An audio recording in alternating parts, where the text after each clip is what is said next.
Hello, welcome back. In today's episode, I am going to be talking about how you can manage your business finances from just one bank account, because I'm not about this overcomplicated life with like 5 billion bank accounts. And if you're a client of mine, don't laugh, because my clients know I love 3-account systems, and I do. But I'm going to be talking about how you can actually just do it in one.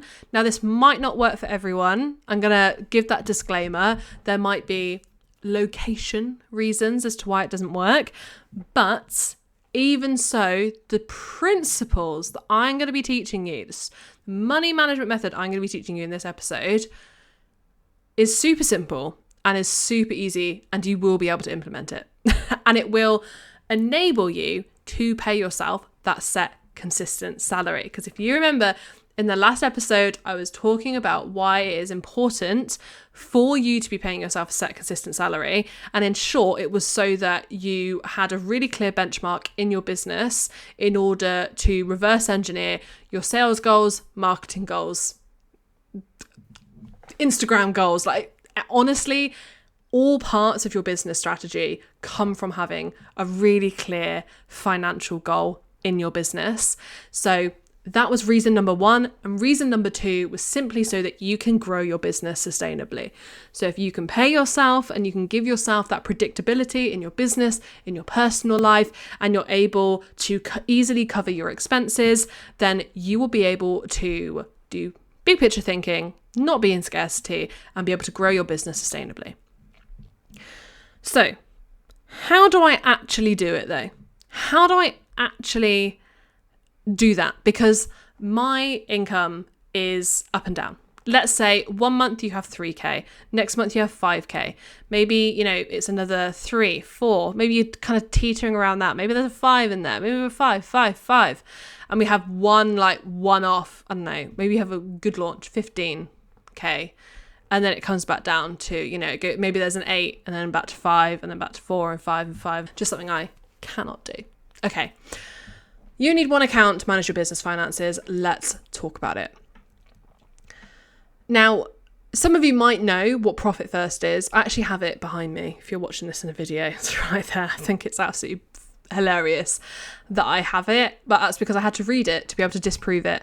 For those of you that don't know Profit First, it is a money management system that some bloke called Mike created, and he helped, I won't deny it helps, some businesses manage their money really well.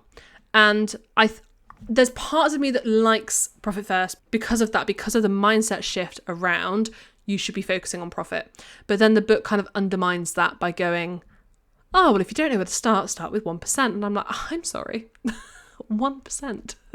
No, that is not a profitable business. So yeah, there are places where it falls flat. But one of the ways in which it falls flat is that the actual money management method, the actual bones, the actual skull behind it. And that is because it's teaching you to have, I think, minimum 5 accounts. I'm going to see if I can remember these off the top of my head. So you've got income. Don't ask me why that's a separate account. Operating expenses is account number 2. Account number 3 is owner's pay. Account number 4 is tax. And account number 5 is profit.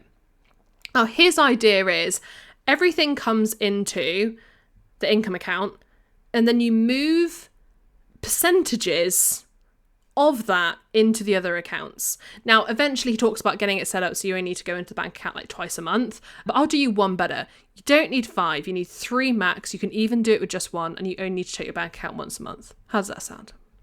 Sounds better, doesn't it? Okay, let's talk about my method. It's called the Overflow Formula.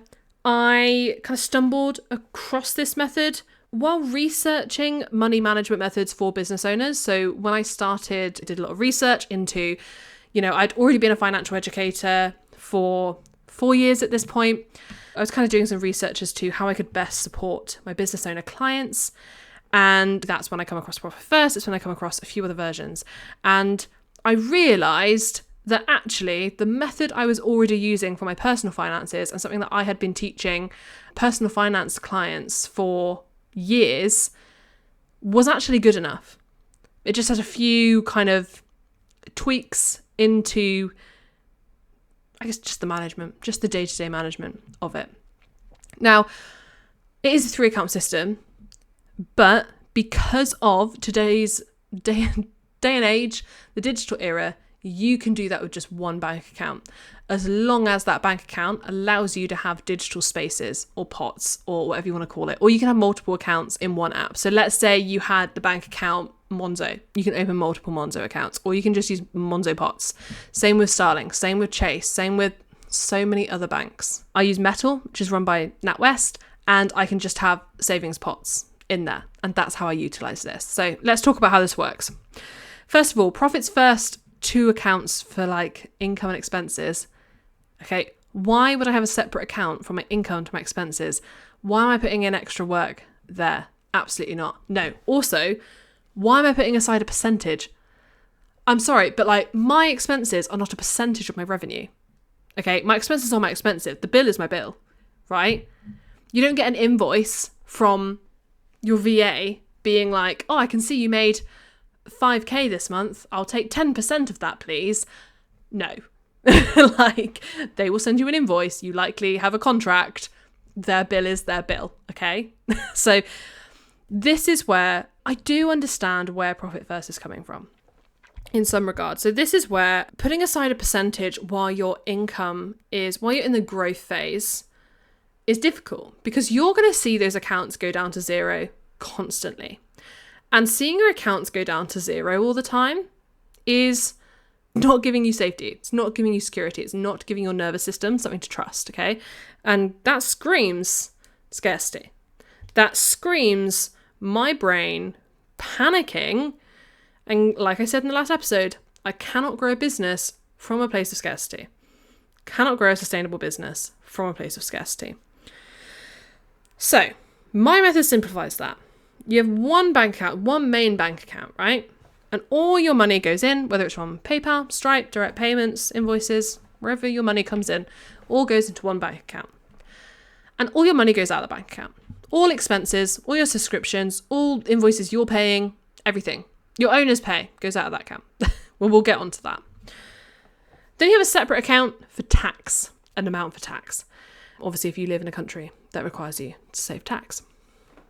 Now, some people like to save that from revenue. Some people feel quite confident to save that from profit. It's completely up to you. If you have an accountant, they'll probably advise you what percentage to pick. And this is the only place where I'm going to mention percentages. And that is because it's just the easiest way to calculate your tax, because taxes are usually based on percentages. So what I would do, and what I tend to recommend clients to do, is to look at past tax returns and work out how much their tax bill was as a percentage of their total revenue.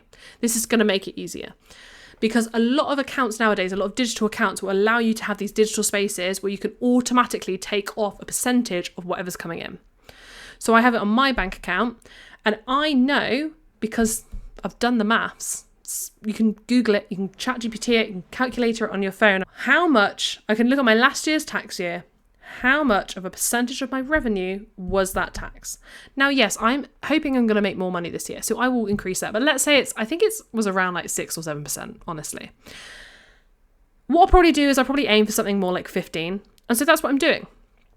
I have set up in a pot, a savings space inside my business bank account for it to take out 15% of every single payment that comes in, whether it's £10, whether it's £1,000. That bank is automatically taking 50% of everything that came in and putting it aside for tax. So I don't have to worry about it. I never have to worry about tax. That's kind of there, it's kind of sorted. And it's usually more than I need, because I'm doing it off of revenue and not profit. Obviously, again, if I'm not an accountant, don't come for me. Accountants, always talk to your accountant. If they are in your numbers and they truly understand your business, they will be able to advise what your tax percentage should be. If I was getting closer to that VAT threshold, then I would probably be saving a lot more. Well, not a lot more, but I'd be saving more than 15%. But it gives me a good place to start. So that's there. That's my second account. My third and final account is my overflow account. This is where the overflow formula comes in. Now, let's bring this back to owner's pay, because that's ultimately what we're trying to do here, right? We're trying to work out, how can I pay myself a consistent salary when my income varies? And this is how you do it. You set yourself a payday. I generally recommend the last or the first day of the month. And that is for accounting reasons. It's, again, all to do with that business predictability. If you can know whether you're ending or starting the month on a certain amount of money, it's going to help you. So I'd pick a day. The other alternative is to pick a day where a lot of your bills go out, or the day before. But first or last day, I'd stick with one of them. I like doing the last day of the month. So what you're going to do is, on that payday, you're going to open up your business bank account. This is the one day you actually need to open your business bank account, because you've got your confident cash flow tracker. You know what your overflow number is. You've already mapped out your owner's pay. Bada bing, bada boom. So you know you're good. You open up your bank account. Your tax has been saving. It's doing its thing. That's there. You have something called a magic number. Your magic number is your owner's pay plus your average monthly expenses. Now, if you already know what your monthly expenses are next month because you track your cash flow, you don't even need to do an average. You can base it on real numbers. But let's say we do an average. So let's say my owner's pay is £2,000 and my annual monthly business expenses are £1,000. My magic number is £3,000. 2,000 plus 1,000. Owner's pay plus expenses. If I log into my business bank account on payday, the last day of the month, and I have £3,000 in there, kushti. I pay myself £2,000, leave the £1,000 in there for expenses, move on with my life. I come there the next month. So now it's July. It's July 31st. And I open it. I've done a launch, Cash Flow Confident, feeling flush. There's £5,000 in there. Remember, my magic number is £3,000. I'm not going to pay myself more. For the love of God, I'm not going to pay myself more. What I'm going to do is I'm going to pay myself £2,000. I'm going to leave £1,000 in there for my expenses, and I'm going to move the £2,000 excess into overflow. Okay? I'm going to move the excess into overflow. What that then means, let's say we get to August. Let's say I've got a lot of payment plans that drop off. Maybe it's one-to-one payment plans. Let's say they all drop off. And actually, I open my bank account and there's only £1,000 in there.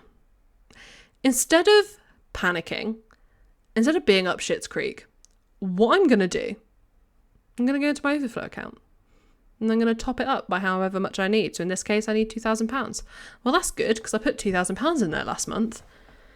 Now I can still pay myself. My owner's pay doesn't need to take a hit. My business expenses doesn't need to take a hit. My tax account doesn't need to take a hit.